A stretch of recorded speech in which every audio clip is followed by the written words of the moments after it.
Hi, today I will show you how to change font size in Inkscape. This is really helpful function in Inkscape that you need to know. It is really helpful in situations like that when the text is too small. So if you want to have your text more readable, you need to change the font size. So to do it, you need to go to the left panel, and here you have something like text tool. You need to choose this option, or you can click T from your keyboard, and after that you need to click on your text.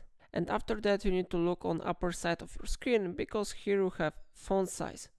So for example, I will choose here 48, so I click this option, and like you see, font size has been successfully changed here. Of course, there is another option too. You can go to text and choose here text and font, and you will see here this window, and here you have font size. If you will click on this option, you can change the font size too. So here I will choose 56, so I click on this option, and now I click apply. After that, your font size will be successfully increased. And it's everything in this video. If I helped you to resolve your problem, please do not forget to like this video and subscribe my channel. And that's all for today. Thanks you for watching.